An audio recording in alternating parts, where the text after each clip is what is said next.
The world around you is built on ancient blueprints. Every skyscraper, every written law, every concept of time we follow has a forgotten origin story. We are about to embark on a thrilling quest to uncover the hidden roots of modern culture. This journey will reveal how 30 different ancient civilizations shaped everything from our governments to our greatest inventions. You will discover how a legal code carved in stone 4,000 years ago influences modern justice, and how a desert kingdom's water systems echo in our city plumbing today. How did a phonetic alphabet from seafaring merchants become the basis for the words you are hearing right now?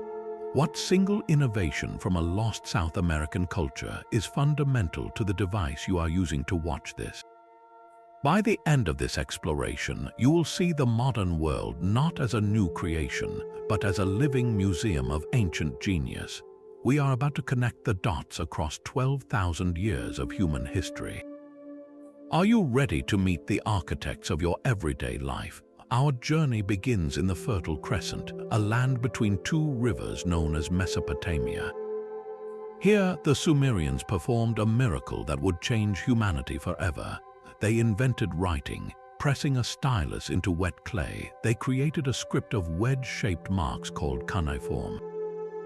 This was not merely for art or stories. It was born from necessity, a way to record business transactions and keep track of goods. But with this simple act, they unlocked the human ability to preserve knowledge across generations. For the first time, history, law, and literature could be recorded, moving beyond the fragile limits of human memory. This was the genesis of all recorded information, the direct ancestor of the very words you are hearing now. The Babylonians who followed took this new power of the written word and carved it into stone for all to see. Their great king, Hammurabi, established one of the first and most complete written legal codes. Its principle was stark and simple: an eye for an eye, a tooth for a tooth. This concept of proportional justice, where the punishment must fit the crime, is a cornerstone of legal systems across the globe today. It established the revolutionary idea that the law should be written down and applied to everyone, a foundational belief in our modern world. But their genius did not stop at law and writing. Look at the clock. Our entire system of time is a Mesopotamian invention. They divided the circle into 360 degrees, and from that, they gave us the 60-second minute and the 60-minute hour. Their astronomers mapped the stars with such precision that their observations form the basis of the constellations we recognize tonight. Even our cities are built on their blueprints. They were the first to design urban grids, to create zoning for different activities, and to engineer the infrastructure that allowed thousands of people to live together. The plumbing in your home, the streets of your town, the very minutes ticking by as you listen, all echo the innovations conceived in the world's first cities. While the Sumerians were carving their laws into stone, another civilization was rising along the banks of the Nile, building on a scale meant to defy time itself.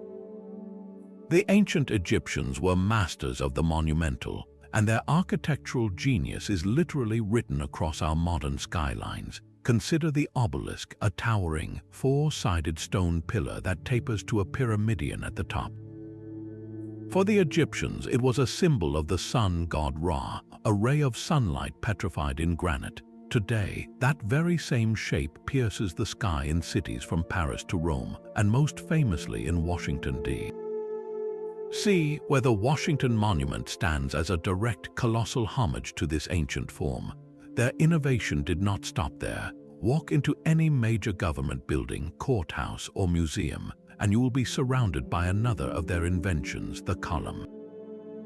The Egyptians were the first to use massive stone columns to support the roofs of their temples, creating vast, awe-inspiring spaces. This architectural concept was adopted and refined by the Greeks and Romans, and it has remained a fundamental element of Western architecture for thousands of years, a silent testament to Egyptian engineering. Yet their legacy is far more than stone deep.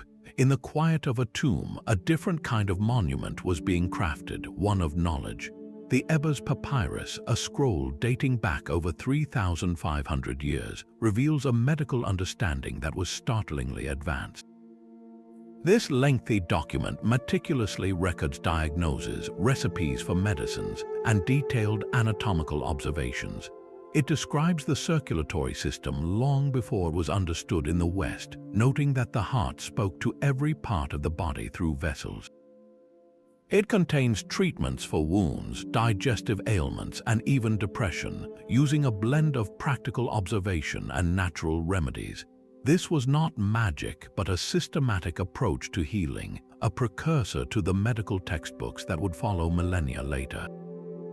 The very medium of the Ebers Papyrus was another of their world-changing inventions.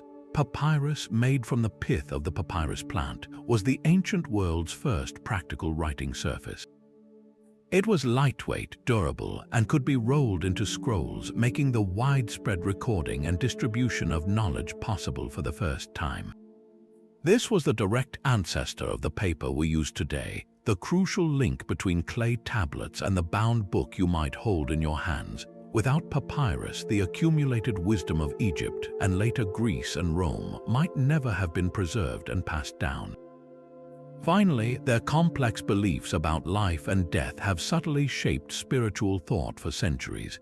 The Egyptian concept of a soul's journey after death, a final judgment where one's heart was weighed against the feather of truth, and the promise of an afterlife for the righteous, created a powerful narrative that would echo through later religious traditions.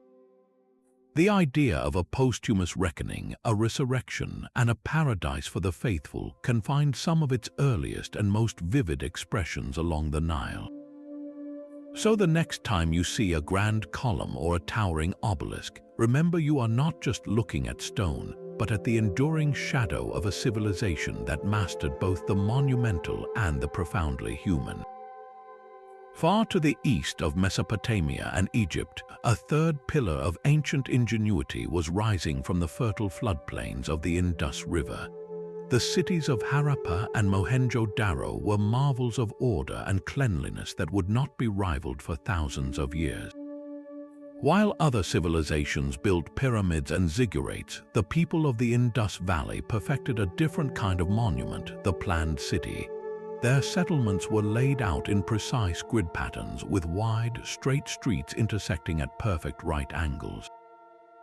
This was not haphazard growth, but a master plan executed with incredible foresight, a concept that defines every modern metropolis from New York to Tokyo.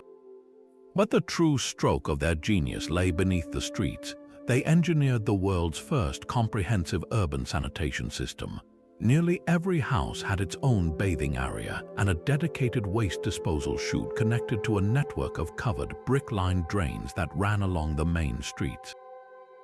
These drains were designed with inspection traps for maintenance, channeling wastewater and sewage safely away from homes and drinking water sources.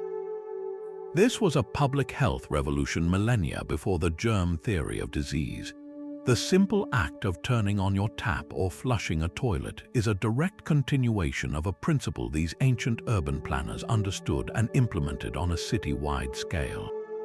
Their innovations extended into the marketplace as well.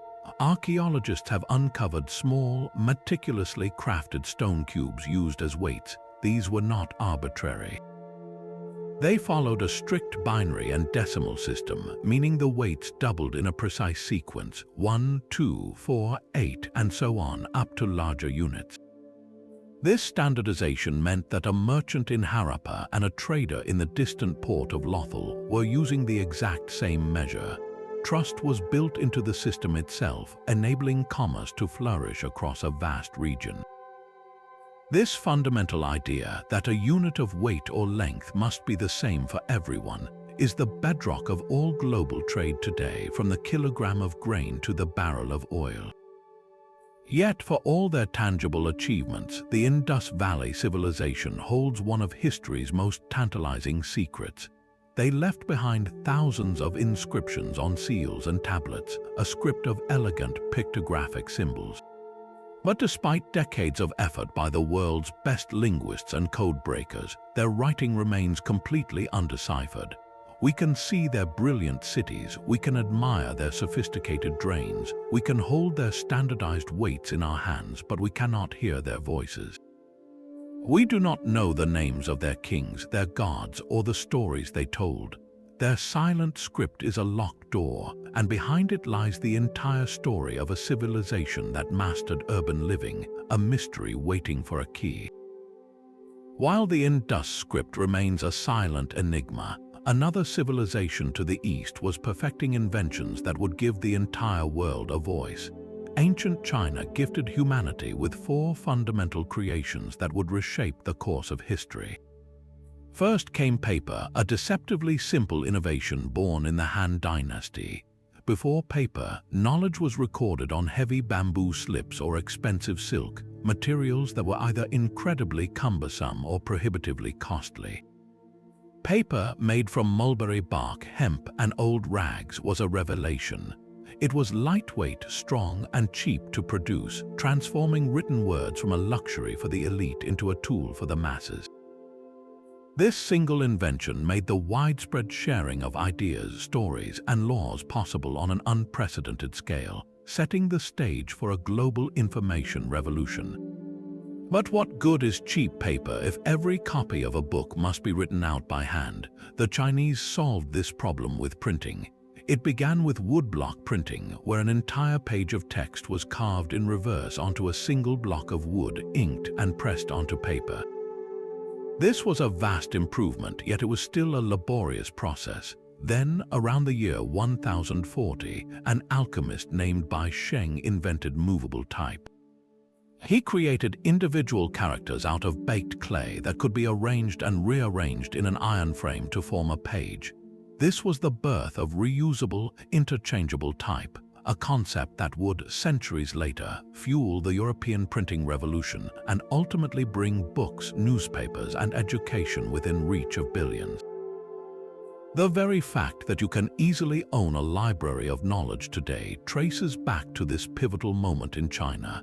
Yet another Chinese invention had a dramatically dual nature.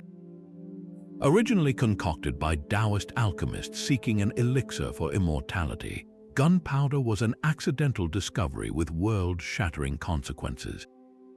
Its first uses were peaceful and beautiful, creating the spectacular fireworks that lit up the night sky during celebrations. But humanity quickly recognized its destructive potential.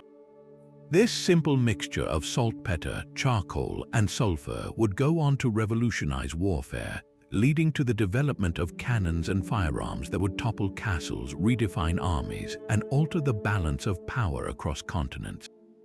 The same substance that brings joy in a colorful burst of light also powered the weapons that shaped the modern geopolitical landscape. Finally, there was the compass.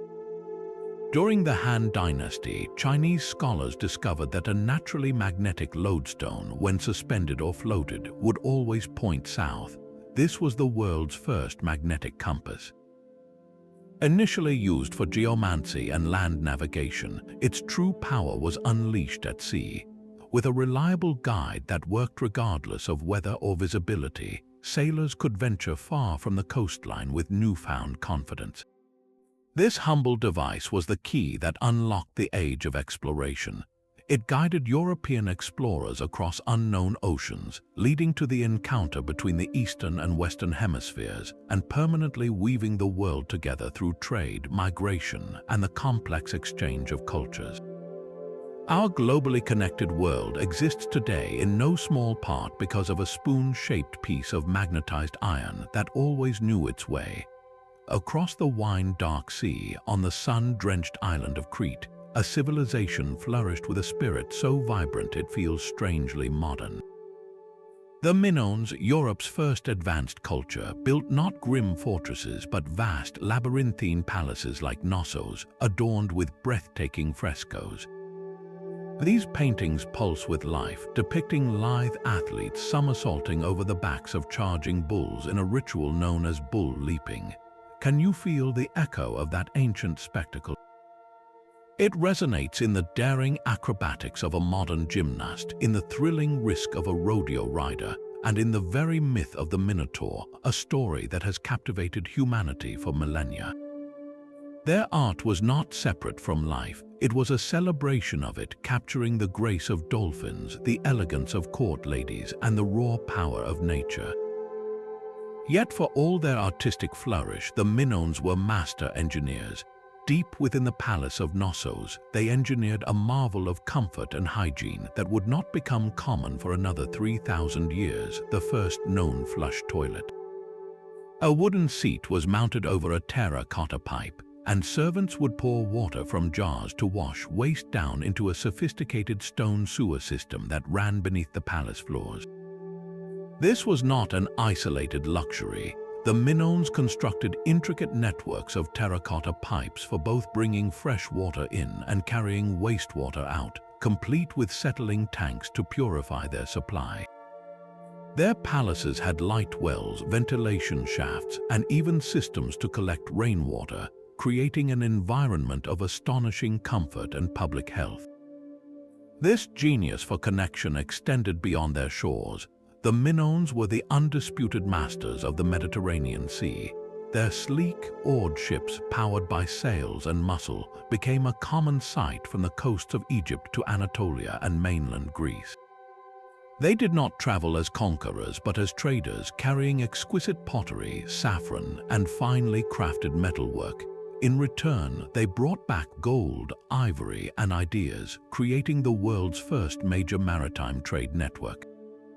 This constant flow of goods and culture established the earliest principles of international commerce, a complex web of exchange and mutual dependence that would define the global economy. Their society presents a fascinating mystery. In a world often defined by walls and warfare, the Minoan palaces were curiously unfortified. Their art, while dynamic, shows little glorification of kings or military conquest. Instead, it revels in nature, ritual, and community, suggesting a society that for a time prioritized artistry and commerce over empire and aggression. This unique, seemingly peaceful character offers a powerful contrast to the warrior cultures that would follow, leaving us to wonder what other paths human civilization might have taken. The Minoan palaces stood without walls, but their successors on the Greek mainland built fortresses of stone so colossal they seemed the work of giants.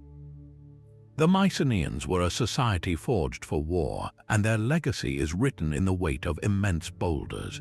They constructed citadels with walls so thick and heavy that later Greeks, unable to conceive of human hands moving such stones, called them Cyclopean, believing only the one-eyed giants of myth could have lifted them. Entering through the Lion Gate at Mycenae, you pass beneath a massive limestone slab carved with two lionesses, a silent, powerful statement of a warrior culture that valued strength, security, and monumental display. Their kings were buried in spectacular beehive tombs, subterranean marvels of corbelled stone that rose into a soaring dome, a final, imposing home for a ruler who commanded both men and legends. But the true power of the Mycenaeans did not just lie in their stones. It echoed for centuries in the voice of a poet named Homer. His epic tales, the Iliad and the Odyssey, were composed hundreds of years after the fall of the Mycenaean palaces, yet they are deeply rooted in the memory of this Bronze Age civilization.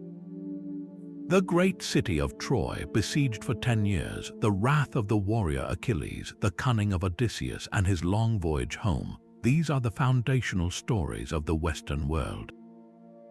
They are not just ancient poems, they are the original templates for our modern blockbuster films and epic fantasy novels. Think of any story of a hero's quest, of a seemingly insurmountable journey, of a conflict fought for love or honor. The basic architecture of that narrative was laid down in these Mycenaean-inspired epics. The very concept of the tragic flaw, the internal weakness that brings down a great hero like Achilles, is a psychological depth we still explore in our most compelling characters today. The themes are timeless, the raw human emotions of pride, love, loss, and the longing for home. Every time you watch a war movie that questions the cost of glory, or read a book about a character struggling to return to their family after a long ordeal, you are hearing a faint, powerful echo from the halls of Mycenae. The thunder of Mycenaean epics gave way to the quiet scratch of a stylus on a different shore. On the narrow coastline of the Levant, a people known as the Phoenicians were perfecting a tool more powerful than any cyclopean wall, a simple set of symbols that would conquer the world without an army. They were the ancient world's supreme merchants and sailors, and their greatest cargo was not gold or spices, but the very idea of an alphabet. Unlike the complex writing systems of Egypt and Mesopotamia that required knowledge of hundreds, even thousands of signs, the Phoenician alphabet was a stroke of democratic genius. It consisted of just 22 characters, each representing a single consonant sound. For the first time, writing was no longer the exclusive domain of a priestly class who spent years in study. A merchant could now record a transaction, a sailor could list his cargo, and words could be captured with an efficiency never before imagined. This was the birth of phonetic writing, where the marks on the page directly represented the sounds of speech. Can you hear the echo of that innovation in the words you are hearing right now? That simple Phoenician script did not stay on their shores. It traveled with them across the wine-dark sea, and when it reached Greece, it was transformed. The Greeks, encountering this brilliant system, recognized its power but faced a problem. Their language was rich with vowel sounds that the consonant-only Phoenician script could not capture. So they did something revolutionary. They took some of the Phoenician letters for which they had no equivalent sounds and repurposed them to represent vowels. With this single adaptation, the alphabet became truly complete, capable of representing any word with perfect clarity. The Romans later adopted this Greek-adapted alphabet, refined the letter shapes, and spread it across their vast empire. From the Roman Latin script springs the alphabet you use to read a text message, a street sign, or a novel. Every single letter, from A to Z, carries the ghost of a Phoenician merchant's mark. Their genius was not confined to parchment. To carry their revolutionary script and their valuable goods, they built the finest ships the ancient Mediterranean had ever seen.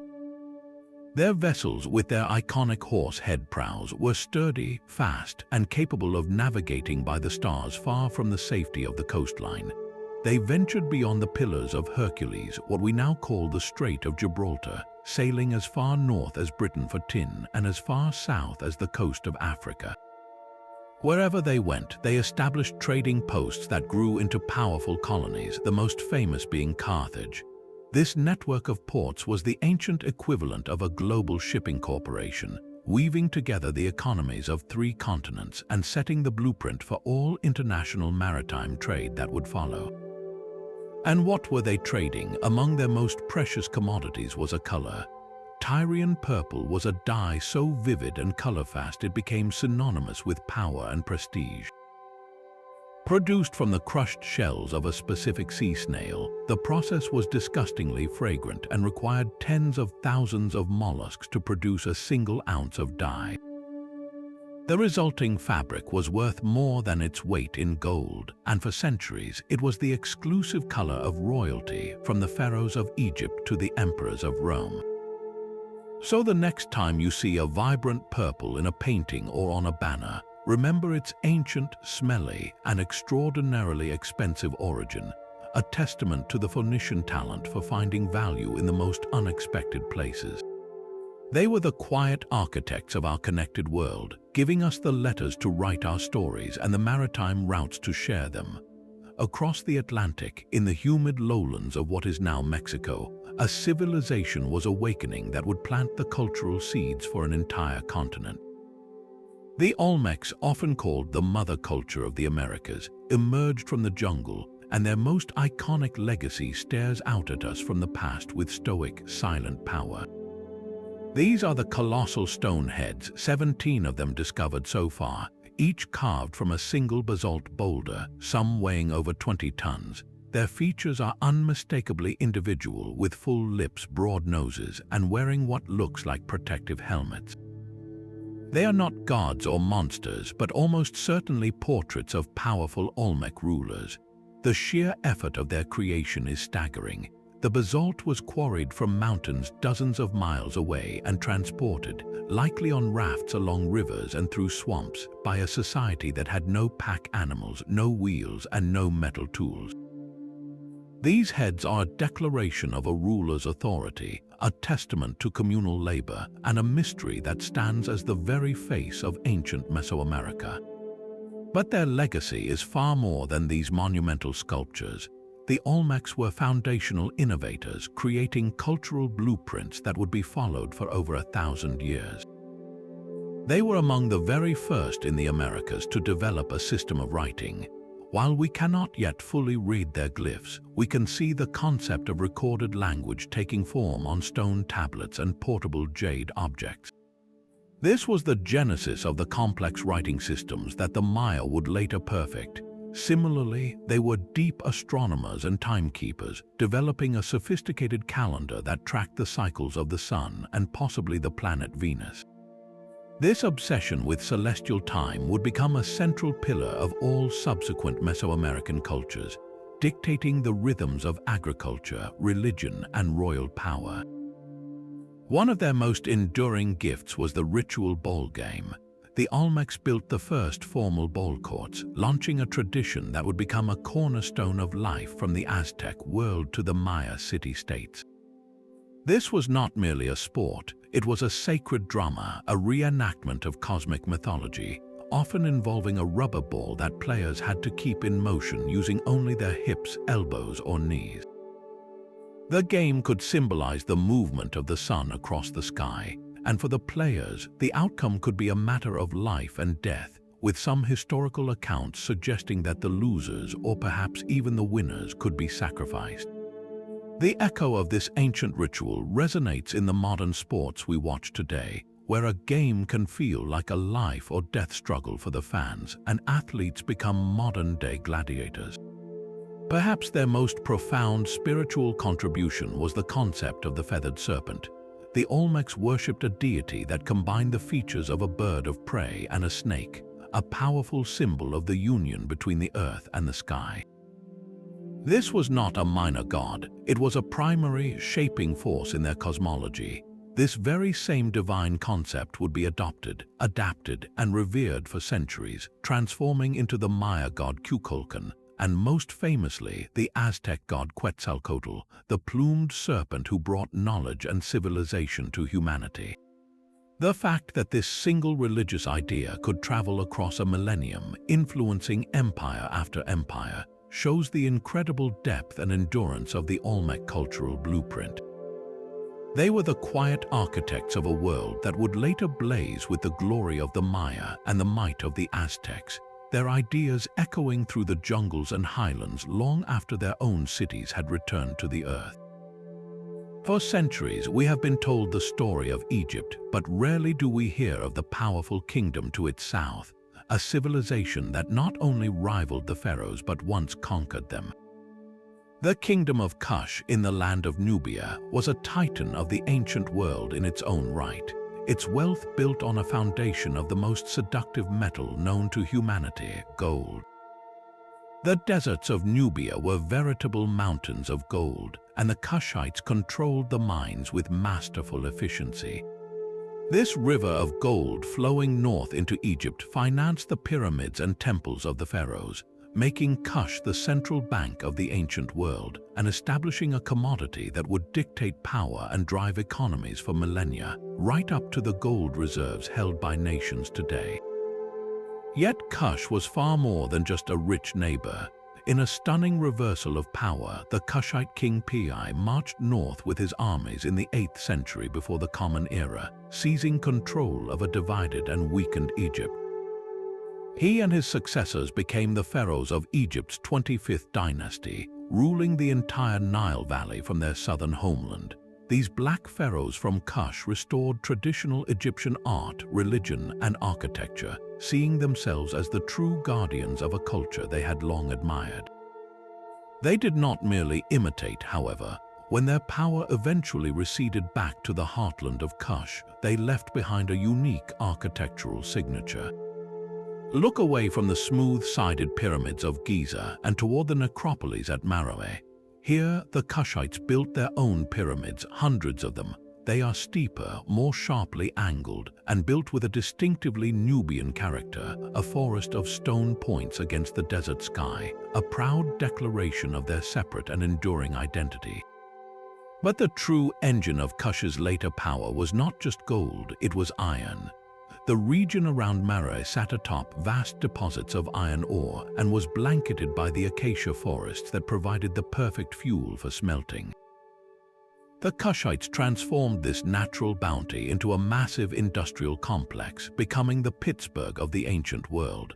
The ruins of Meroe are littered with enormous slag heaps, the waste product of intense and continuous iron production. This mastery of ferrous technology armed their warriors with superior weapons, fueled their trade with indispensable tools, and secured their status as an industrial superpower for centuries. They were a civilization of golden wealth and iron will, a force that shaped the ancient world from the throne of Egypt itself. From the iron forges of Kush, we sail to a sun-bleached peninsula where a different kind of power was being forged, the power of the human voice. In the city-state of Athens, a radical experiment was underway. For the first time in recorded history, the idea took root that ordinary men, not a king or a small group of nobles, should govern themselves. This was democracy, born from the Greek words demos, meaning the people, and kratos, meaning power. Imagine an assembly on a hillside where thousands of male citizens gathered to debate the great issues of the day, from declaring war to levying taxes. Every man had a voice, and decisions were made by a majority vote. This was not a representative democracy where you elect someone to speak for you.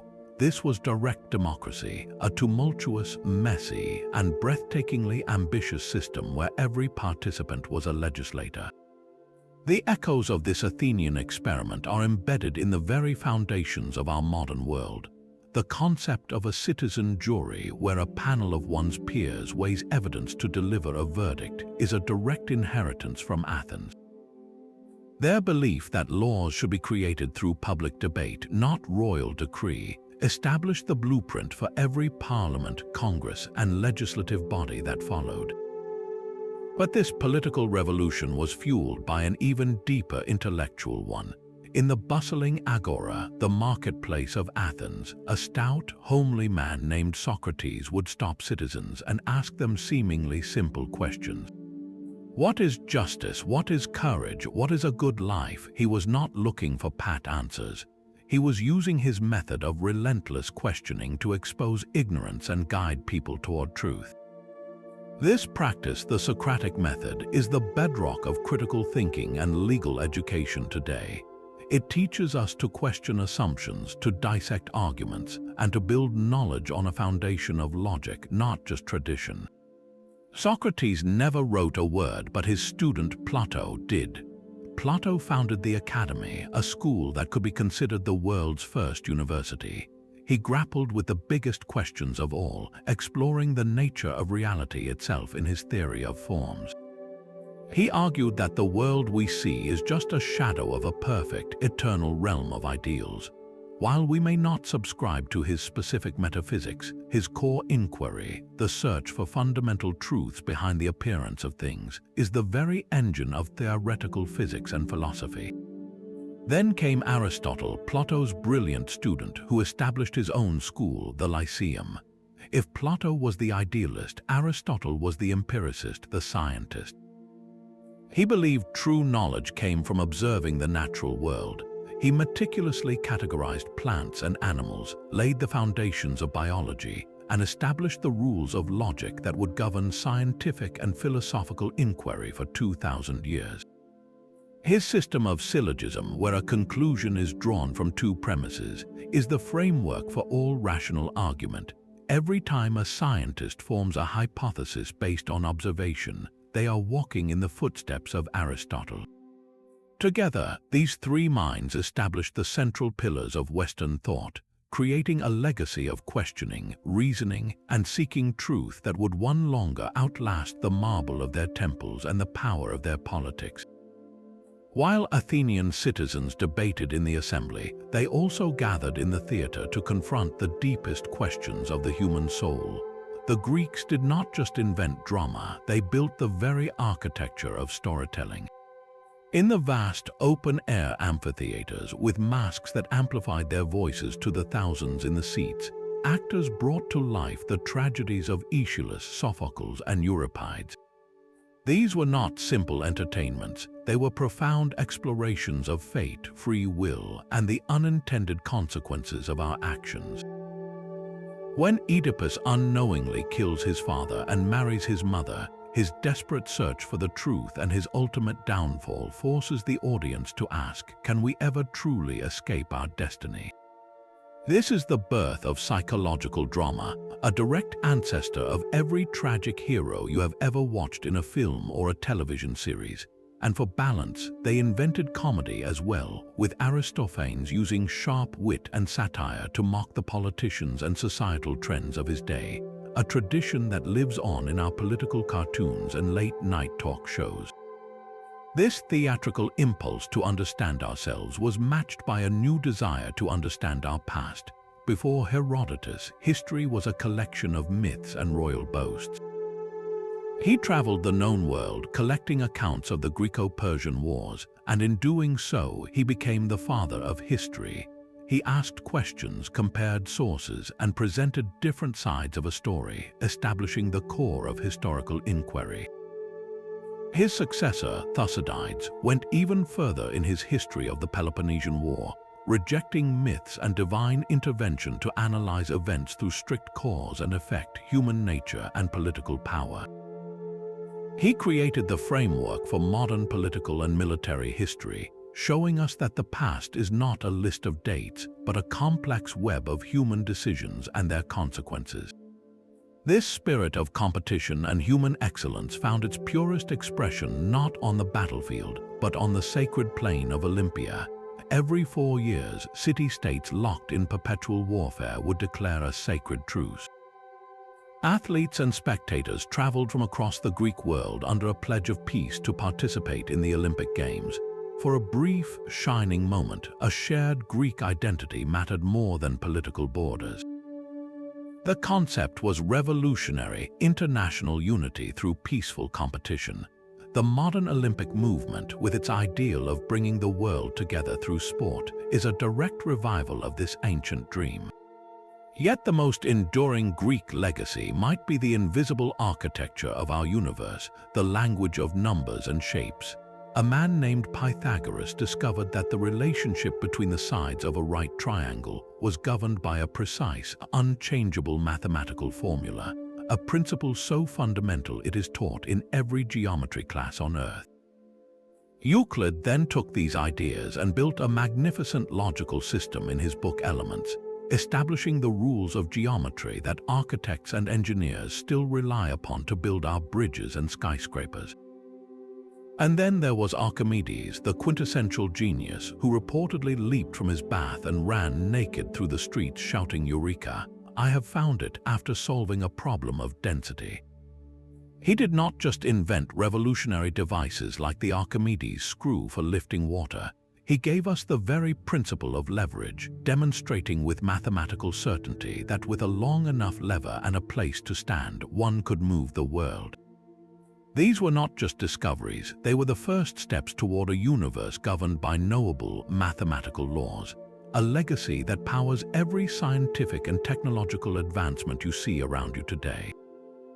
The mathematical precision of Greek thought found its practical counterpart in the sprawling, real-world empire of the Persians. While the Greeks perfected the city-state, the Achaemenid Persians mastered the art of governing a continent. Under leaders like Cyrus the Great, they built an empire of unprecedented scale, not just through military might, but through a revolutionary principle, tolerance. This philosophy was immortalized in a small, baked clay artifact known as the Cyrus cylinder. After conquering Babylon, Cyrus did not impose his own gods or customs. Instead, he issued a proclamation inscribed on this cylinder, declaring that he would allow deported peoples to return to their homelands and that he would support the restoration of their temples and their own religions. He framed this not as weakness but as the will of their god Marduk. This was a staggering departure from the norm. For conquered people, it was the difference between annihilation and continuity. The cylinder is often called the first charter of human rights, an ancient blueprint for the idea that a diverse population could be governed with respect for its cultural and religious differences. But such a grand idea required an even grander system to make it work. Governing an empire that stretched from the edges of India to the coast of Greece was a logistical nightmare, a problem the Persians solved with brilliant administration. They divided their vast territory into more than 20 provinces called satrapies. Each was governed by a satrap, a royal appointee who collected taxes, maintained law and order, and provided soldiers for the imperial army. Yet to prevent any satrap from becoming too powerful, the king also appointed a separate military commander and a royal secretary in each province, creating a delicate system of checks and balances that kept the central power in firm control. This model of provincial governance, with its separation of powers, is a direct ancestor of the federal and state systems used by many large nations today. Information and armies, however, are useless if they cannot move. The Persians understood this, and so they built the royal road.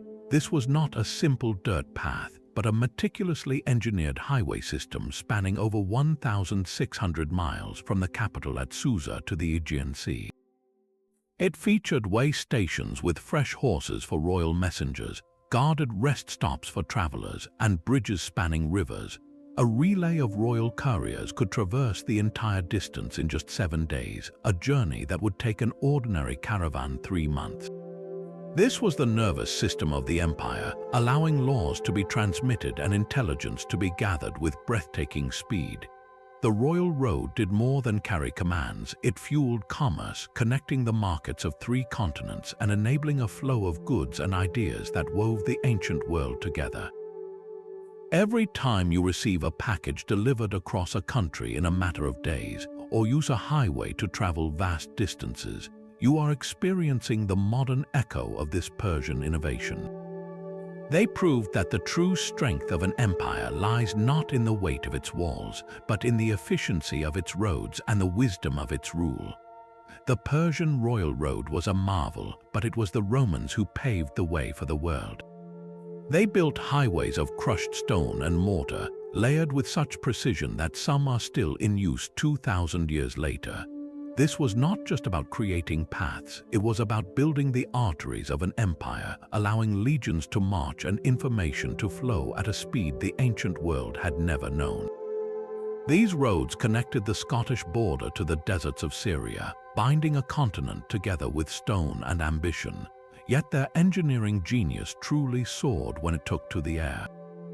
To supply their million-strong city, the Romans constructed aqueducts, magnificent arched bridges that carried fresh mountain water for dozens of miles across valleys and plains. They were not tunnels but elevated channels, a gravity-powered system that delivered clean water to public fountains, baths, and private homes, a level of urban public health that would not be seen again until the 19th century. The echo of this system runs silently beneath your own city streets in the network of pipes that bring you water every time you turn on a tap. Their greatest architectural triumphs came from a simple, revolutionary shape, the arch.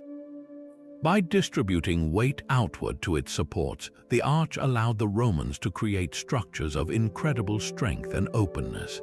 They then extended this principle into the vault, a continuous arch that formed a ceiling, and the dome, a hemisphere that could roof a vast space. The Pantheon in Rome still boasts the world's largest unreinforced concrete dome, a breathtaking testament to their skill. But the secret weapon behind these structures was a material they perfected, Roman concrete. A mix of lime, volcanic ash, and rubble, this concrete was not only cheaper and easier to use than solid stone, it was actually stronger and could even set underwater. This recipe was lost for centuries after the empire's fall, and its rediscovery during the Renaissance fundamentally reshaped European architecture, enabling the great domes of cathedrals and the grand civic buildings that define our cityscapes. Inside their most famous monument, the Colosseum, this engineering served mass entertainment. Its complex system of vaults, arches, and ramps allowed 50,000 spectators to enter and exit efficiently, a model still studied by modern stadium designers.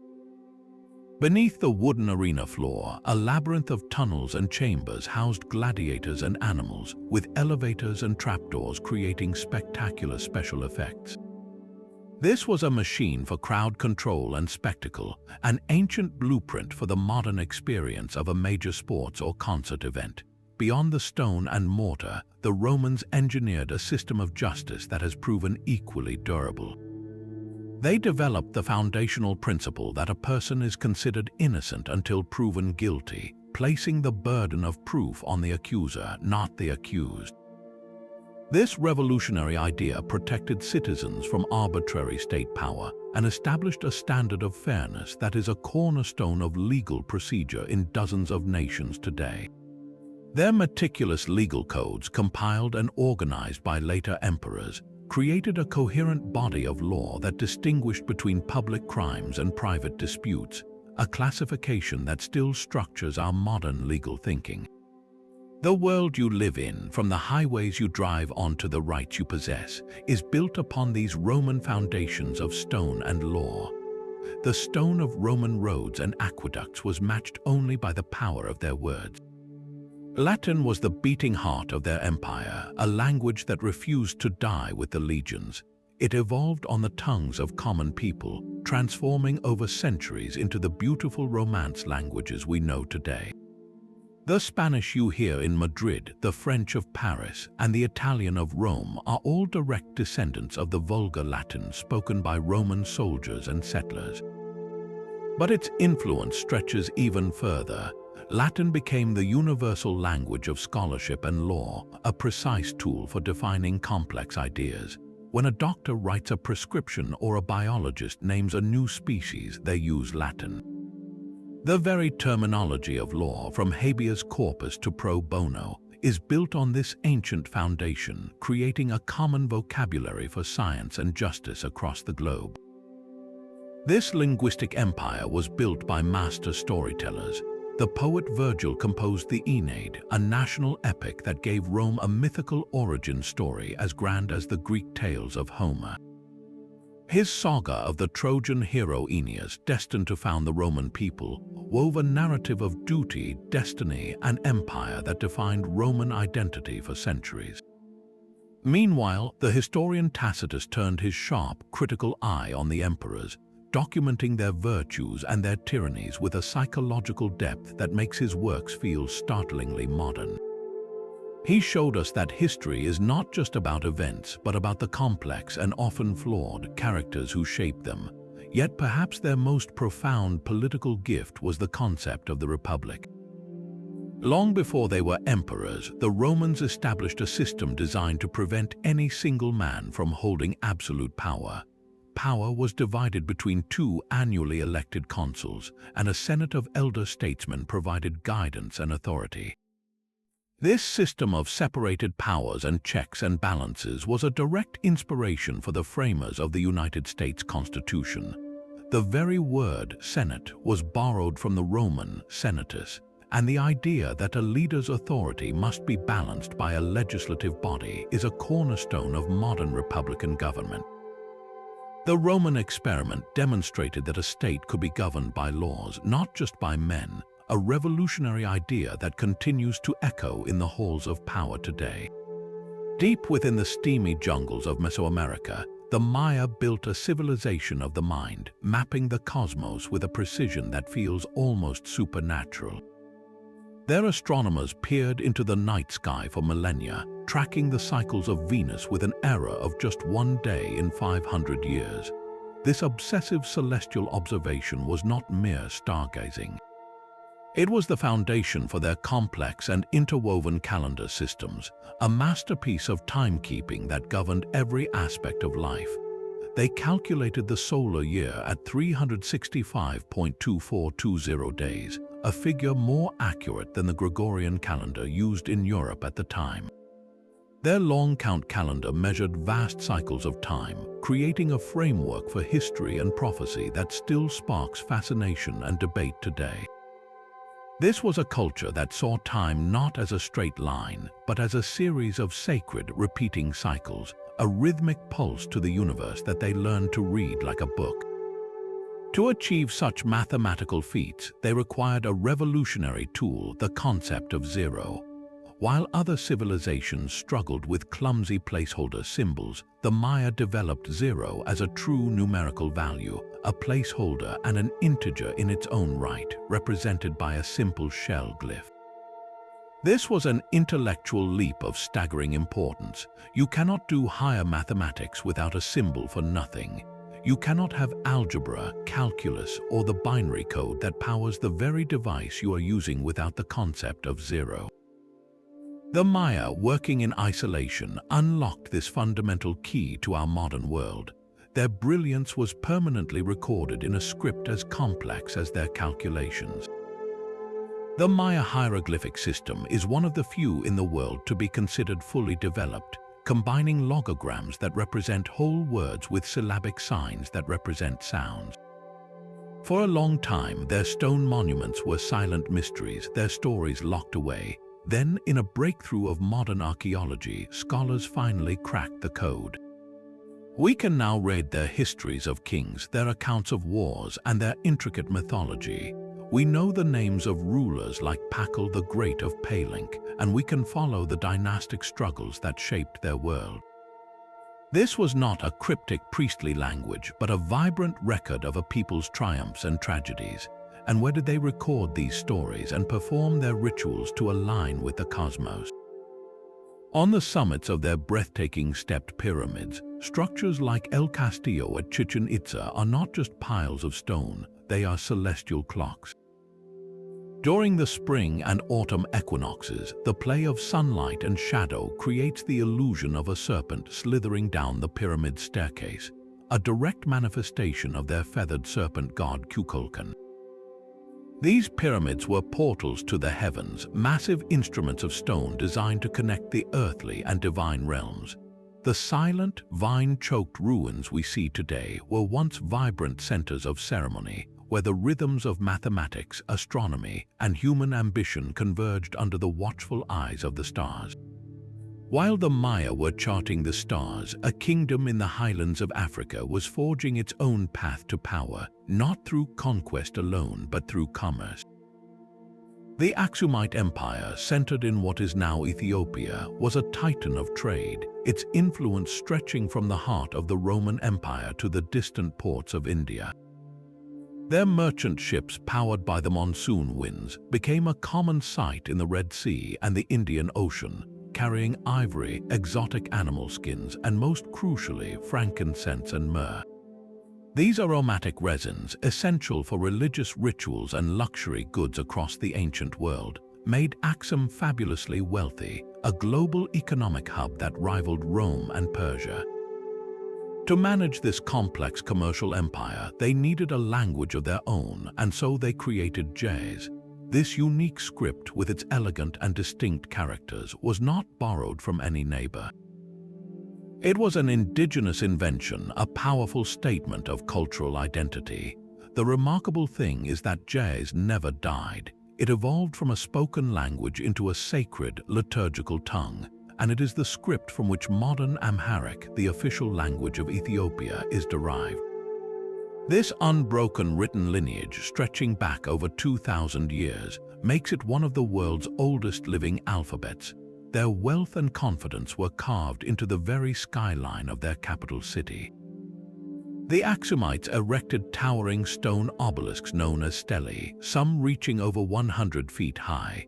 These were not crude markers, but intricately carved monuments, mimicking multi-story buildings with false doors and windows. They functioned as grave markers for the elite, but their scale was a declaration, a challenge to the world that here, in the African highlands, stood a civilization of immense sophistication and ambition. The largest of these, if it had not fallen, would have been the tallest single piece of stone ever quarried in the ancient world, yet their most enduring legacy was a spiritual one. In the 4th century, King Azana made a decision that would shape an entire region for millennia.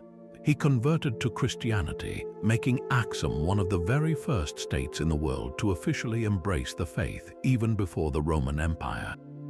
This was not a superficial change. Christianity became woven into the fabric of Ethiopian identity, influencing its art, its laws, and its very soul. The ancient rock-hewn churches of Lalibela, carved entirely from solid rock centuries later, stand as a testament to this profound and unbroken faith, a spiritual kingdom born from the cosmopolitan empire of Axum. The intricate knots of Celtic metalwork are more than just decoration. They are a map of a world view where everything in nature, the spiritual, and the human realm was eternally intertwined. Across Iron Age Europe, from the British Isles to the heart of Anatolia, Celtic artisans hammered, twisted, and cast bronze and gold into objects of stunning beauty.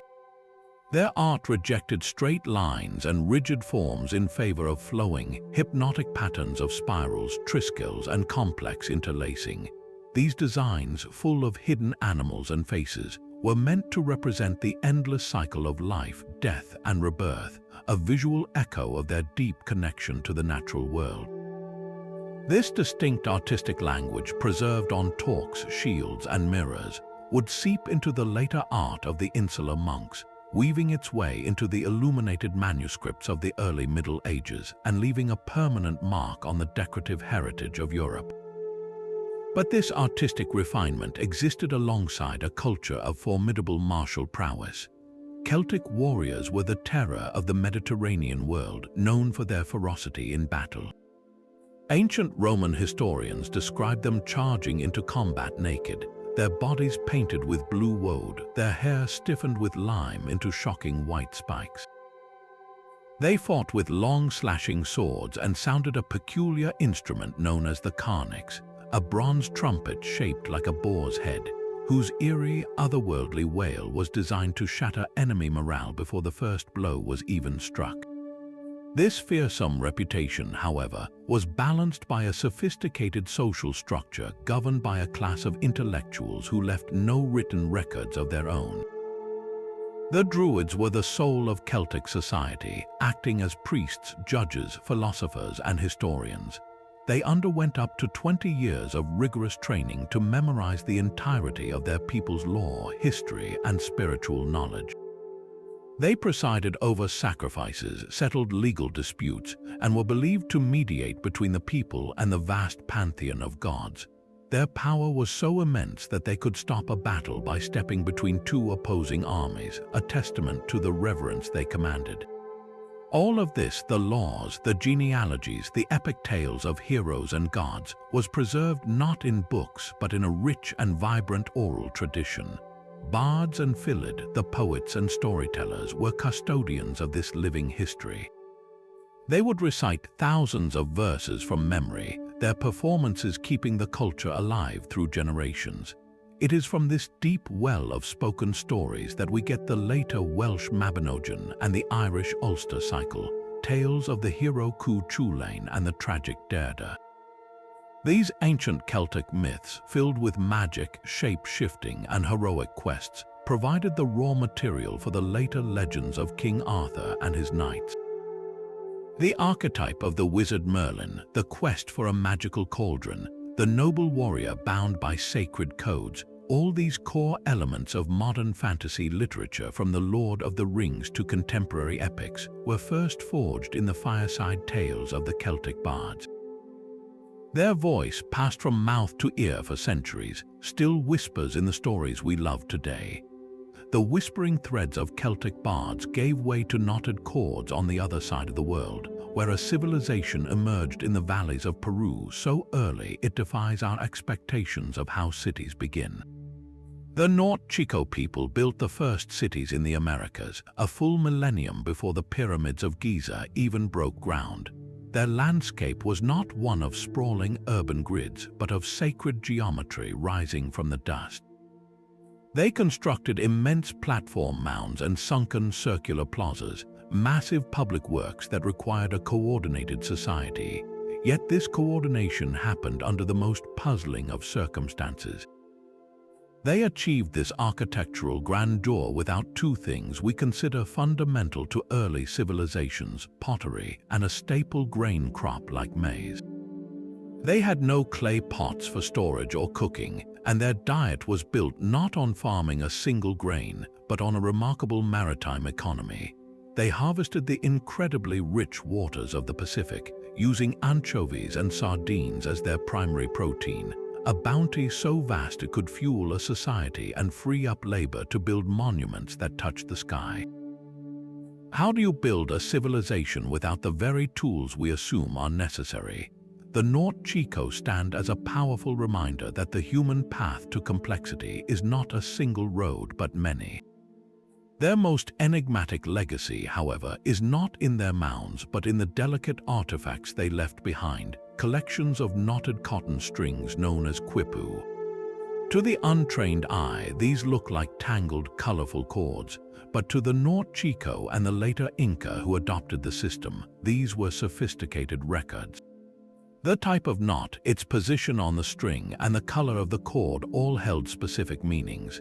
This was a three-dimensional, tactile language of administration, used to record numbers, track tributes, and perhaps even recount stories and genealogies.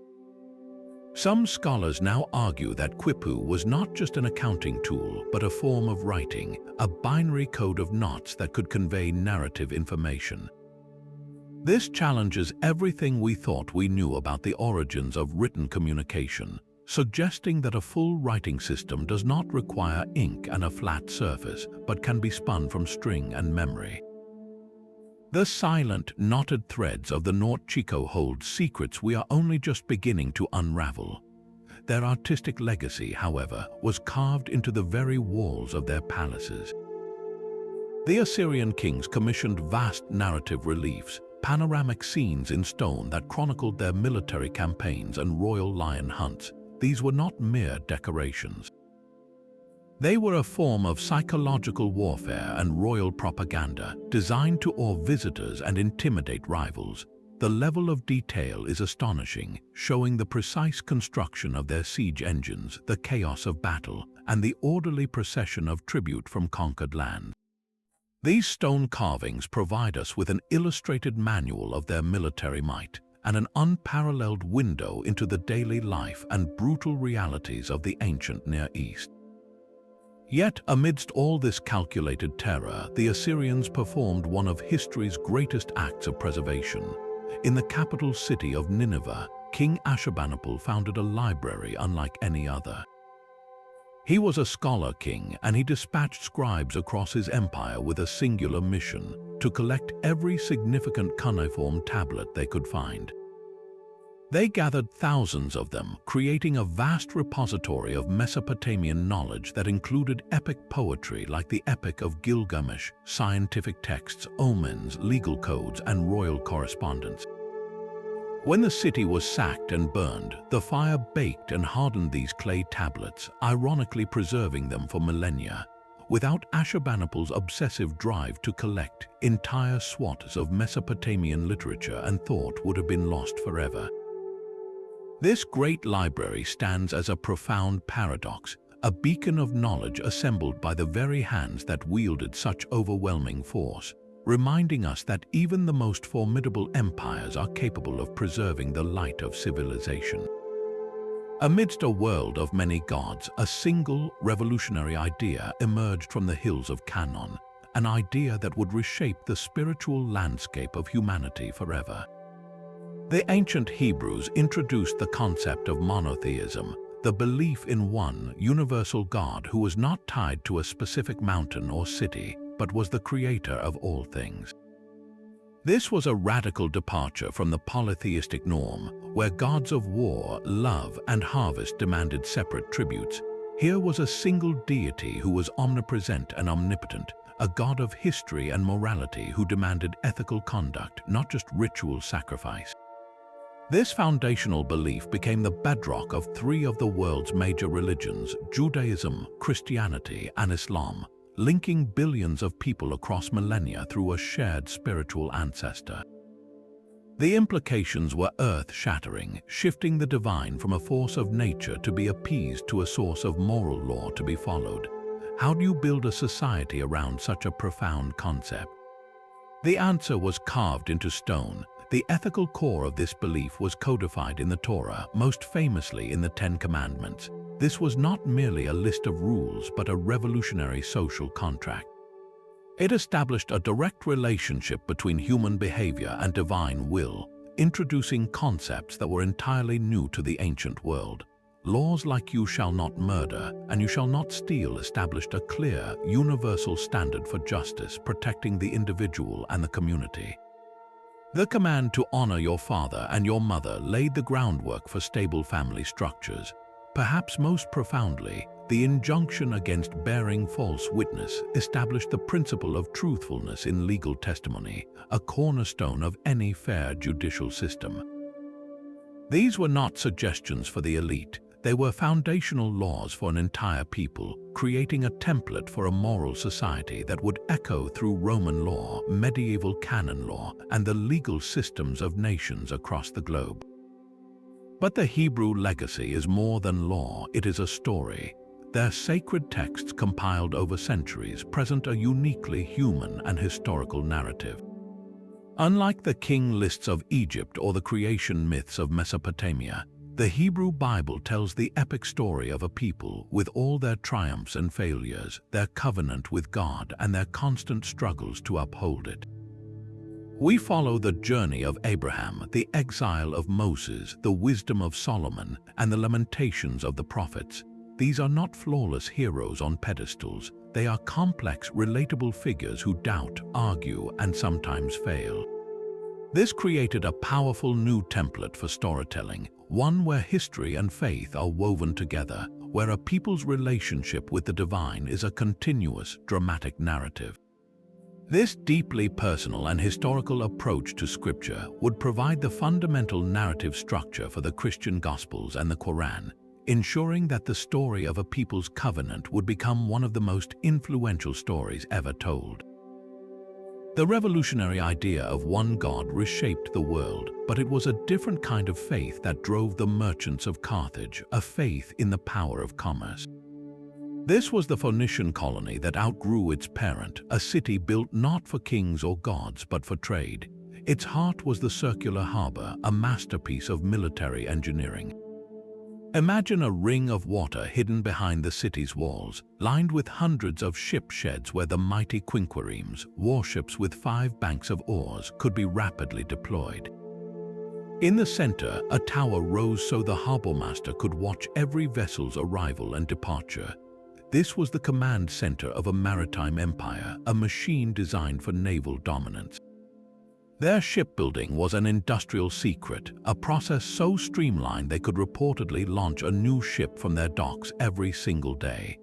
This relentless production line allowed them to control the sea lanes of the Western Mediterranean for centuries, their merchant vessels carrying silver from Spain, tin from Britain, and exotic goods from the African interior. But this commercial empire would face its ultimate test in a series of conflicts so brutal they were named for the Roman word for Phoenician, Punicii. The Punic Wars were a fight for survival, and they produced one of history's most brilliant military minds. The name Hannibal Barca still echoes as a synonym for tactical genius. To strike at the heart of Rome, he conceived a plan of breathtaking audacity. He would not challenge their navy. Instead, he would march an army, complete with 37 African war elephants from Spain through Gaul and over the snow-choked peaks of the Alps. The journey was a nightmare of ice, avalanches, and ambushes by mountain tribes. Men and animals plummeted from narrow cliffside paths, yet Hannibal's force emerged on the Italian side, a ghost army materializing where the Romans believed it was impossible. For 15 years, he roamed Italy undefeated, humiliating the Roman legions in battle after battle at Trebia, Lake Trasimene, and the masterpiece at Cannae. There he enveloped a vastly larger Roman army, encircling and annihilating it in a single day. His strategies are still taught in military academies as the pinnacle of encirclement warfare. Yet for all his battlefield genius, he could not conquer Rome itself. The city's walls and its relentless will proved too strong.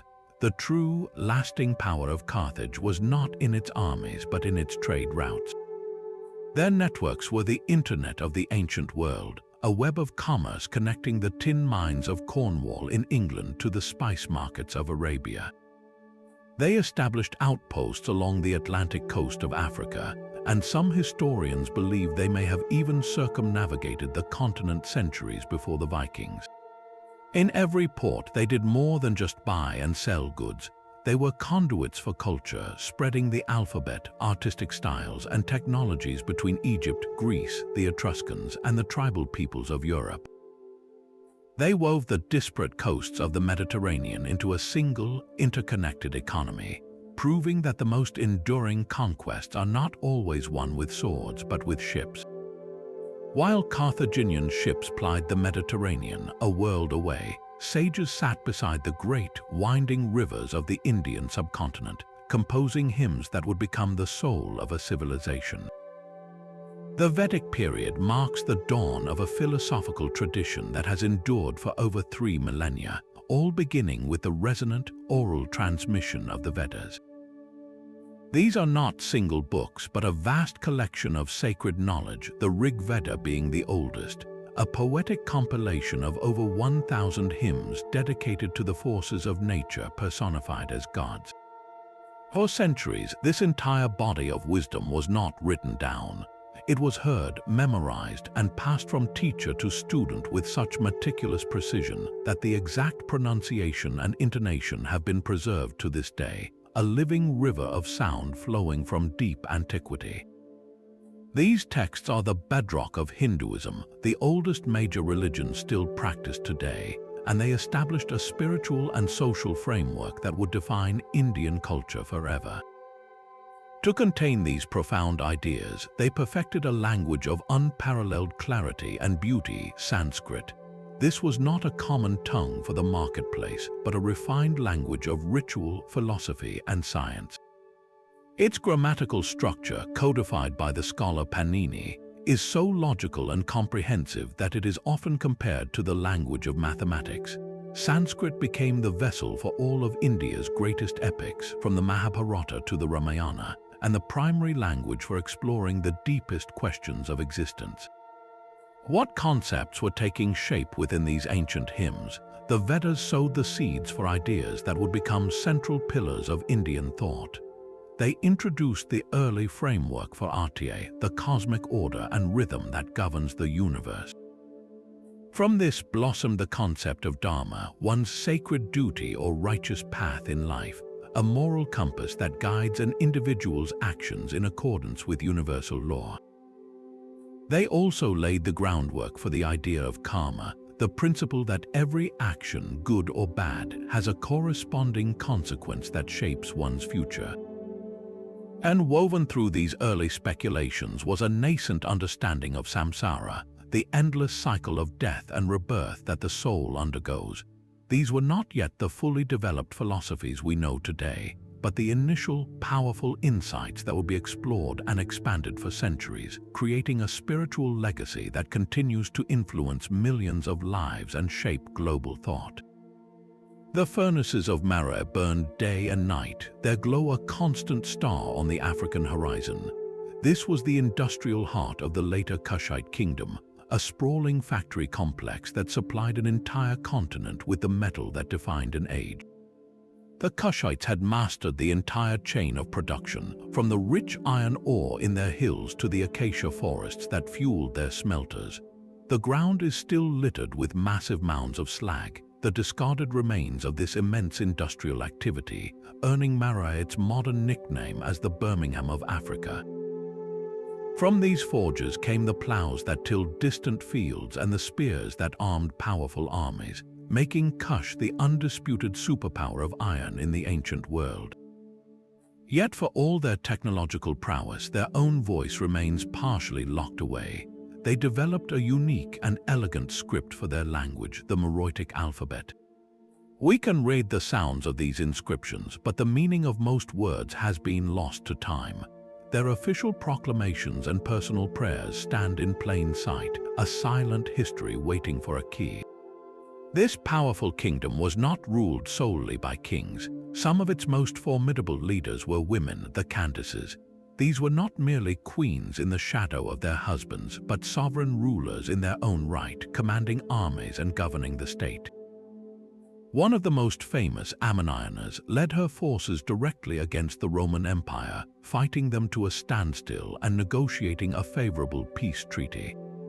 The image of a one-eyed Cushite queen confronting the legions of Rome shatters any simplistic notion of passive female leadership in the ancient world.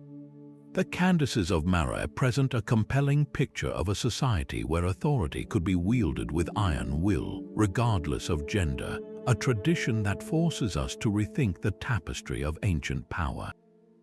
Long before Rome was a republic, its future masters were learning their most fundamental skills from a sophisticated and mysterious people. The Etruscans, who flourished in the rolling hills of central Italy, were the cultural precursors who shaped Rome in its infancy. Their influence was so profound that many things we consider quintessentially Roman were actually Etruscan gifts. Walk through the ruins of any major Roman city, and you are walking through an Etruscan idea, for it was they who introduced the arch to Italy. This simple but revolutionary architectural form, capable of bearing immense weight and spanning great distances, became the structural backbone of Rome's greatest achievements, from the colossal aqueducts to the soaring interior of the Colosseum. Without this Etruscan innovation, Roman engineering would have lacked its most defining feature. Their skill extended to the forge, where they became master metalworkers, famous throughout the Mediterranean for their finely crafted bronze tools, weapons, and exquisite jewelry. It was from the Etruscans that the early Romans learned the arts of mining and metallurgy, skills that would later arm the legions and coin the currency of a continent-spanning empire. Yet their most intimate legacy is found not in grand structures but in the silent cities of the dead. Etruscan tombs were not places of sorrow but vibrant homes for the afterlife. Their walls are covered with breathtaking frescoes depicting scenes of feasting, dancing, and athletic games. Banqueters recline on couches, musicians play the lyre, and dancers move with a palpable joy, all surrounded by lush natural landscapes. This art reveals a unique worldview, one that celebrated life and viewed death not as an end but as a continuation of earthly pleasures. This stands in stark contrast to the gloomy underworld of later Roman myth, offering a glimpse of a culture that embraced the moment. This connection to the unseen world extended to their religion, which deeply shaped Roman spiritual life. The Etruscans were masters of divination, the art of interpreting the will of the gods. They believed the gods communicated through signs in the natural world, and they developed a complex science of reading these omens. A haruspex, a specially trained Etruscan priest, would examine the livers of sacrificed animals, looking for marks and irregularities that could predict the future or reveal divine favor. The Romans adopted this practice wholesale, and no major public event, from the declaration of war to the inauguration of a consul, would proceed without a haruspex first seeking the gods' approval. This meticulous attention to divine will became a cornerstone of Roman state religion. Finally, consider the very letters you are reading. The Etruscans, through their trade with Greek colonies in southern Italy, adopted the Greek alphabet. They then adapted it to suit their own language, and this modified script was passed north to the various tribes of Italy, and most importantly, to the Latins in the village of Rome. The Romans, in turn, refined these letters into the classical Latin alphabet that would conquer the Western world. Every time you write a note or read a sign, you are using a script that followed a path from Greece to Etruria to Rome, and finally to you.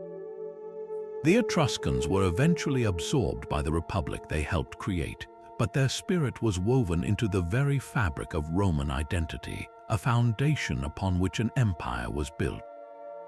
High in the rugged highlands of Anatolia, a kingdom of stone and fire forged a new age from the earth itself.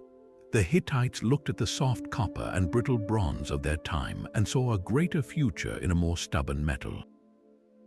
They were not the first to find iron, but they were the first to master its large-scale production, learning to smelt it at temperatures high enough to remove impurities and hammer it into tools and weapons of unmatched strength. This was a technological revolution. An iron plow could break ground that would shatter a bronze one. An iron sword could hold a sharper edge and punch through the armor of any opponent. By hoarding the secrets of this process and controlling the mines, the Hittites built an industrial monopoly that gave them a decisive military edge, effectively launching the Iron Age and changing the material foundation of civilization forever. Yet for a people who wielded such formidable power, their approach to justice was surprisingly measured. The Hittite legal code was extensive and remarkably pragmatic. Where the code of Hammurabi might demand a life for a life, the Hittite laws often prescribed fines and compensations. For many injuries, the law required payment to the victim, not vengeance upon the perpetrator. If a man blinded another in a fight, the penalty was not the loss of his own eye, but a payment of 1 mina of silver.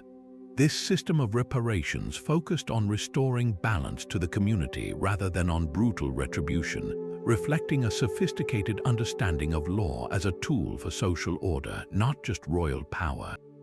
This blend of industrial might and legal nuance was tested on the world stage in one of the ancient world's most colossal clashes. The Hittite Empire under King Muwatalli II met the Egyptian forces of Pharaoh Ramesses II at the city of Kadesh.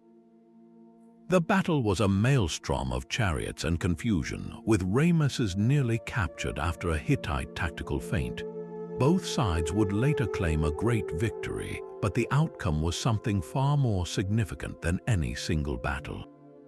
Exhausted by the stalemate and recognizing a formidable equal, the Hittite king Hattusili III and Ramesses did something unprecedented. They negotiated a detailed peace treaty, carved in both Egyptian hieroglyphs and Hittite cuneiform on silver tablets.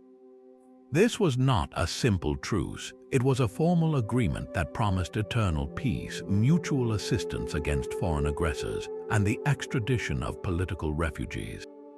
It stands as one of the first recorded international peace treaties in history, a document born not from weakness, but from the pragmatic respect between two superpowers who realized that some conflicts are better resolved with diplomacy than with iron. A face stares back at you from 1,000 years ago, molded in clay with such startling realism you can almost hear it breathe. This is the legacy of the Moche master artists who ruled the arid coast of Peru. They created portrait vessels so detailed and individual that we can still recognize the same person across different stages of their life, from youth to old age. These are not generic faces, but specific individuals, likely rulers or priests, their expressions captured for eternity. A scar, a furrowed brow, a look of serene authority. Each pot tells a personal story, offering an intimate gallery of a people whose history was written not on paper but in clay. Their pottery went far beyond portraiture, depicting every facet of their world with unflinching realism. They sculpted scenes of surgery, showing shamans performing trepanation, the delicate drilling of holes in the human skull. They modeled animals, deities, and erotic acts, creating a complete visual encyclopedia of their culture. This was their library, their history book, a three-dimensional record of a complex society. Their artistic genius extended from earth to metal. The Moche were unparalleled goldsmiths, hammering and alloying gold into spectacular ceremonial regalia. They crafted intricate nose ornaments, ear spools the size of saucers, and fearsome funerary masks, all inlaid with turquoise and shell. The Lord of Sipan, a Moche ruler whose tomb was discovered untouched, was buried in a virtual treasury of such objects, his status proclaimed by the shimmer of gold and the gleam of precious stones. To build their society in one of the world's driest deserts required more than artistic skill. It demanded engineering on a monumental scale. They erected two colossal adobe brick pyramids, the Huaca del Sol and the Huaca de la Luna. The Pyramid of the Sun was constructed from an estimated 130 million mud bricks, many stamped with symbols identifying the labor gangs who made them. These were not just tombs, but grand ceremonial centers where the elite lived, governed, and performed rituals to maintain the cosmic order. The nearby Huaca de la Luna, or Pyramid of the Moon, reveals a darker side of this order. Its walls are layered like an onion, with each new phase of construction covering the old with vividly painted murals. Archaeologists found the remains of numerous sacrificial victims in its plazas, men who were captured in battle and ritually executed, their bodies left to the elements.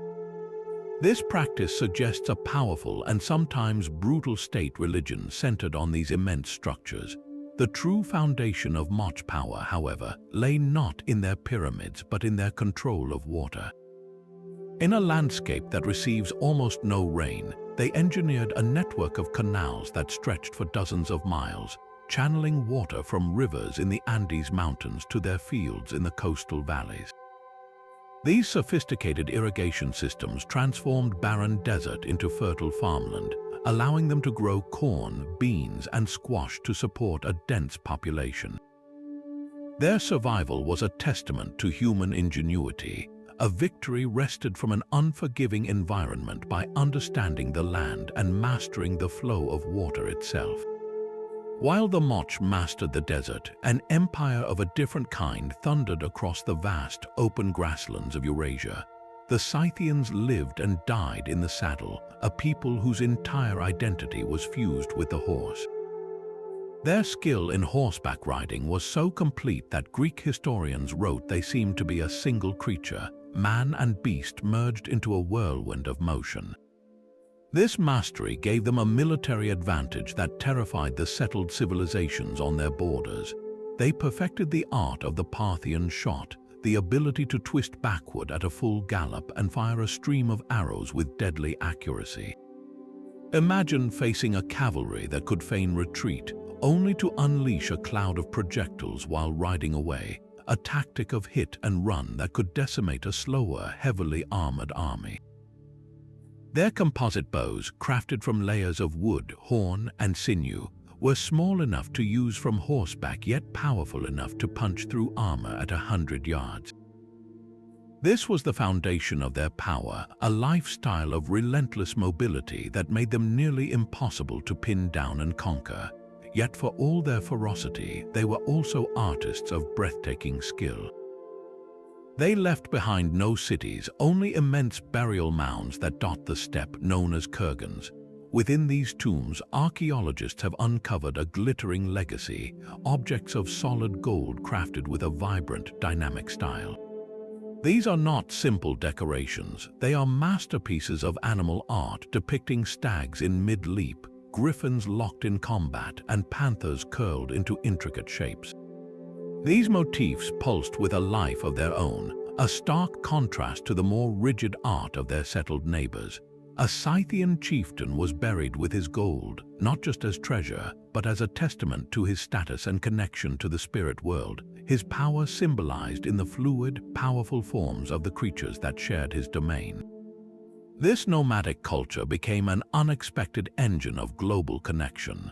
The Scythians did not just roam the steppe, they controlled it, and in doing so, they controlled the earliest channels of exchange between the great civilizations of Europe and Asia. Their horse-borne networks became the prototype for the Silk Road, a vital artery along which goods, ideas, and technologies flowed for centuries. Greek glassware and fine metalwork traveled east to the courts of China, while Chinese silks and Central Asian jade moved west. They were the essential middlemen, the facilitators of a dialogue between worlds that had never directly met. The very stirrup, an invention that would later revolutionize medieval warfare, may have first been developed on the steppe to provide a stable platform for these peerless archers. So the next time you see a map of the ancient world, Look beyond the solid lines of empires and see the fluid, powerful currents of the steppe, where gold-clad horsemen wove the continents together long before the first camel caravans ever set out. The belief that Axum holds the Ark of the Covenant transforms this ancient city from a historical ruin into a living heart of faith. According to a sacred Ethiopian tradition, this most revered biblical object was brought to Axum after the fall of Jerusalem, and for over a millennium it has been guarded within a specially consecrated chapel. This single belief has made Axum a new Jerusalem, a destination for countless pilgrims who travel there to feel the presence of divine power. This unbroken spiritual lineage, linking the Old Testament directly to the modern Ethiopian Orthodox Church, is a cultural thread that has held fast for nearly 2,000 years, making Axum one of the world's most enduring holy sites. To stand before that chapel is to stand at a crossroads of history, legend, and profound, uninterrupted devotion. That same sense of awe would have overwhelmed any visitor approaching the ancient city, for its skyline was dominated by the stelae, stone obelisks that seemed to defy the very laws of physics. The great stele, now fallen, would have been the single largest piece of stone ever quarried and erected in the ancient world, towering over 100 feet high and weighing an estimated 500 tons. How did they do it? The process was a breathtaking feat of logistics and engineering. The granite was quarried from a site several miles away, its sheer sides meticulously carved and shaped while it still lay in the earth. Then came the Herculean task of transport.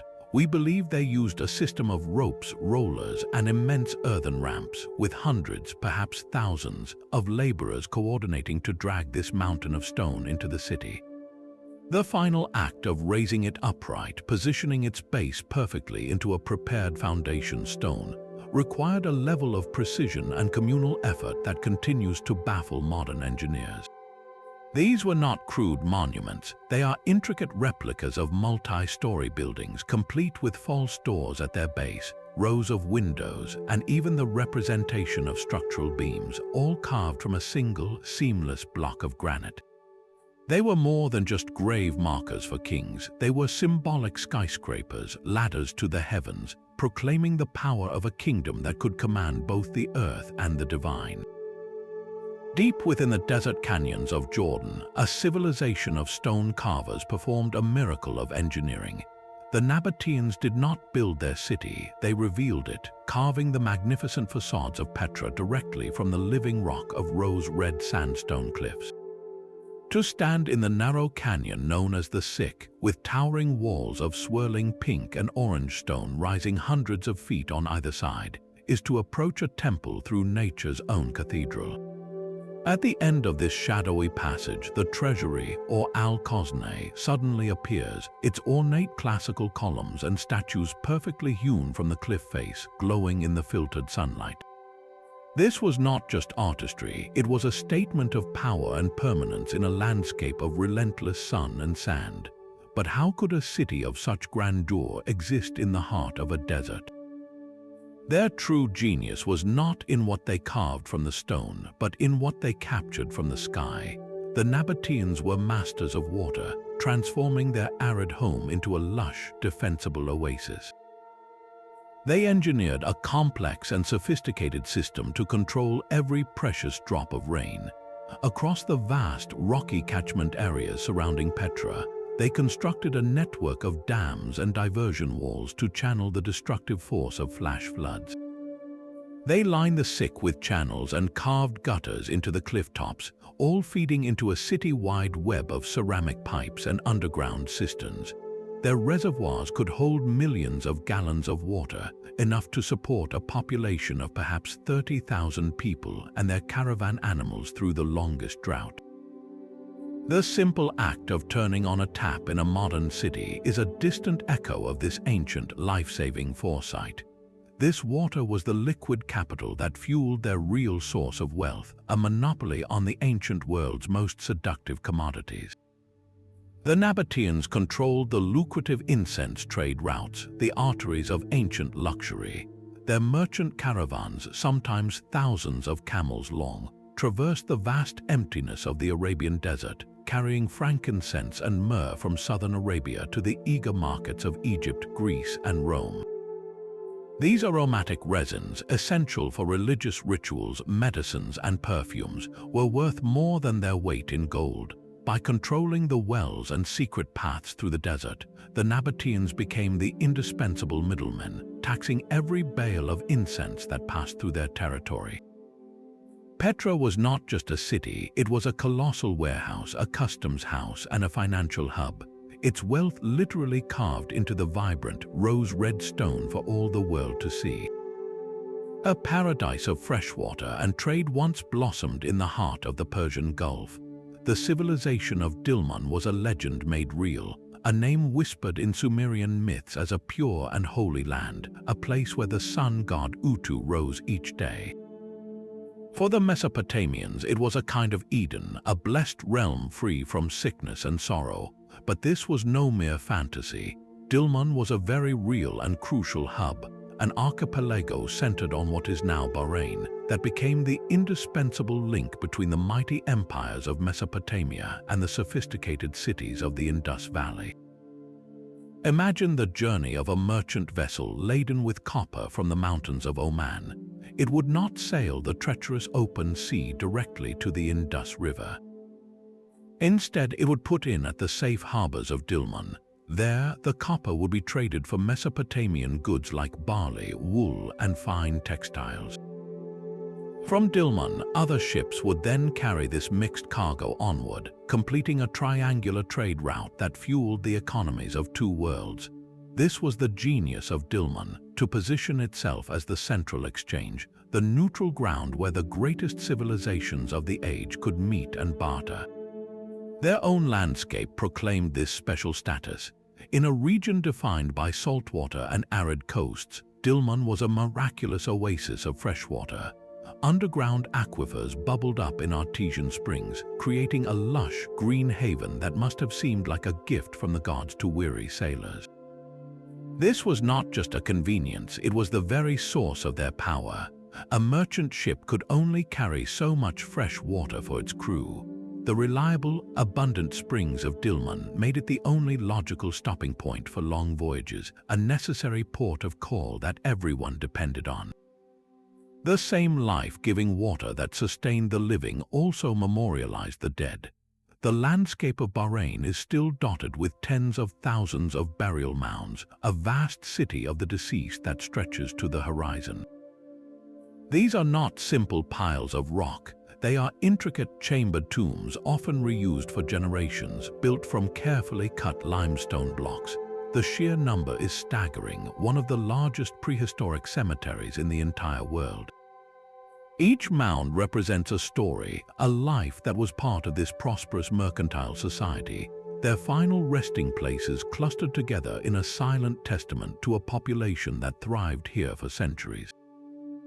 Dilmun's legacy is that of the ultimate middleman, a civilization that grew not through conquest but through connection.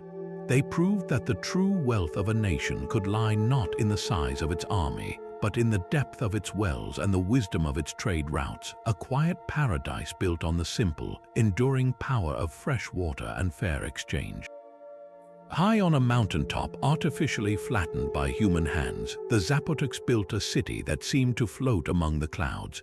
Monte Albon was more than a capital. It was a statement of power visible for miles in every direction, a hub for the people known as the Cloud People. To construct this skyward metropolis, workers had to level the entire summit of a mountain, moving immense quantities of earth and stone to create a grand plaza surrounded by pyramidal platforms, a ball court, and tombs. This was one of the earliest state-level societies in all of the Americas, a complex civilization that emerged in the Oaxaca Valley and organized the surrounding region under a single, powerful government. Their city was not just a fortress, it was the beating heart of a sophisticated culture whose innovations would resonate throughout Mesoamerica. The Zapotecs were among the very first in the region to develop a form of writing. Their hieroglyphic script, while not yet fully deciphered, appears on stone monuments known as danzantes or the dancers. These carvings, however, do not depict dancers at all, but rather tortured and slain captives, likely rulers from rival villages conquered by Monte Alban. The glyphs accompanying these figures are some of the earliest examples of writing in the Americas, recording names, dates, and events, and demonstrating a parallel cultural development to the distant Maya. Alongside their script, they created their own complex calendar system, used to track time, schedule rituals, and record their history. This independent invention of writing and calendrics marks the Zapotecs as one of the primary fountainheads of Mesoamerican civilization. Within their tombs, placed deep beneath the Grand Plaza, we find some of their most evocative artifacts, intricate funerary urns. These were not containers for ashes, but ceremonial offerings, often depicting their gods or deified ancestors. Molded from clay, these urns are fantastically detailed, showing figures seated on thrones, adorned with elaborate headdresses and masks, their features both serene and imposing. The most common figure is Casijo, the rain god, with his distinctive serpentine mask and forked tongue. These urns provide a window into the Zapotec spiritual world, a realm of powerful natural forces and venerated forebears who could intercede on behalf of the living. This focus on the head and face extended to the bodies of the living as well. The Zapotec elite practiced deliberate cranial deformation, carefully shaping the soft skulls of their infants to create a distinct, elongated head shape. This was not a random act, but a deliberate cultural marker, a sign of high status and a beauty ideal that set the aristocracy physically apart from the common people. A modified head was a permanent, visible sign of one's noble birth and connection to the divine. From their sky city, the Zapotecs gazed down upon the valley they ruled, their legacy carved into stone and bone, a testament to the early and ambitious rise of power in the Americas. Our journey ends where Chinese history truly begins, with the Shang dynasty. Their voice reaches us not from grand monuments, but from the cracks in turtle shells and the scorched shoulders of oxen bones. This was the art of pyromancy, a sacred dialogue with the divine. A scribe would carve a question into a polished bone, asking the ancestors about the weather, the outcome of a battle, or the king's health. Then a hot bronze rod was applied to the bone, creating stress fractures. The shape of these cracks was interpreted as the answer from the spirit world.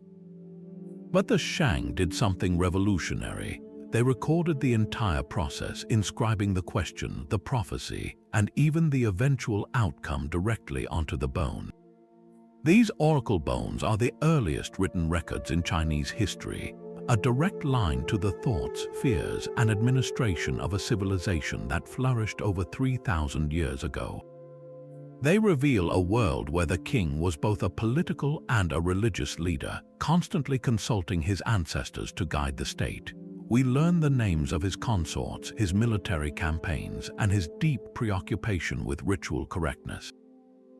This was the dawn of a uniquely Chinese concept, the mandate of heaven, where a ruler's legitimacy was tied to his virtue and his ability to communicate with the powers above. To perform these sacred rituals, the Shang required vessels of immense power and beauty, and for this, they perfected one of the ancient world's most demanding technologies. Their bronze casting was an act of alchemy and artistry. Using the piece mold technique, they created elaborate clay molds around a clay model of the vessel. The model was then carved away, and the space between the mold pieces was filled with molten bronze, an alloy of copper, tin, and lead heated in ceramic crucibles over fierce charcoal fires. The result was not a simple pot, but a tauti, a ritual food or wine vessel of staggering complexity. These objects are thick-walled and heavy, adorned with intricate patterns and the haunting face of the tauti, a mythological creature that may have served as a protective guardian. The precision required to cast these vessels, with their swirling thunder patterns and projecting appendages, would not be equaled for centuries. They were not for daily use, but for communicating with the ancestors, their formidable presence and the rich patina of the bronze itself embodying the authority and spiritual connection of the Shang kings.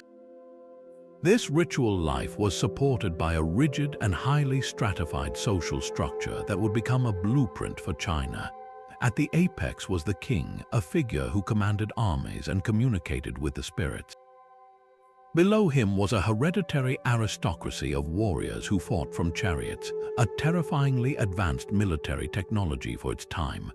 Then came the artisans, the master bronze casters and jade workers whose skills were essential to the state's spiritual and political power. The vast majority of the population were farmers who worked the land and supported the entire system with their labor. At the very bottom were the slaves, often prisoners of war, who were used for manual labor and, tragically, as human sacrifices in the royal tombs. This pyramid of power, with the king at the pinnacle and a clear chain of authority beneath him, established the foundational model for Chinese social organization for the next 3 millennia. The Shang belief system wove this entire structure together. They practiced ancestor worship on a grand, state-sponsored scale, believing that the well-being of the kingdom depended on the contentment of the royal ancestors in the spirit world. A king's primary duty was to honor them with lavish rituals, offerings of food and wine from the magnificent bronze vessels, and sometimes the blood of sacrificed prisoners.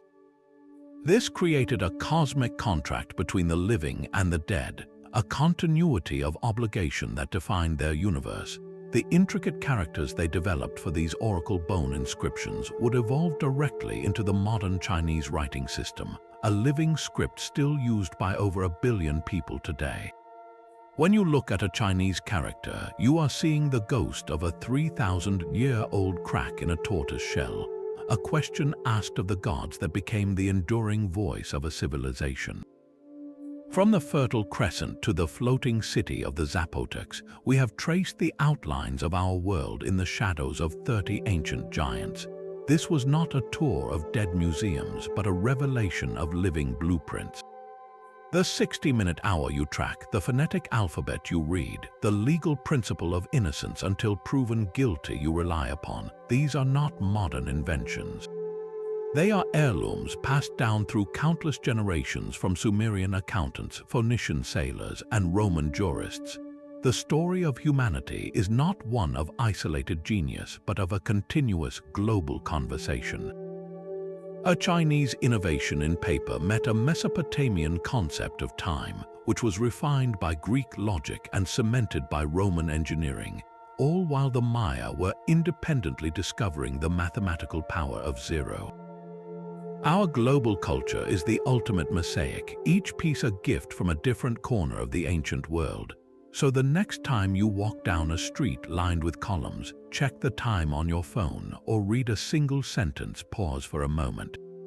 Look closer, you are surrounded by the whispers of empires and the ingenuity of forgotten masters.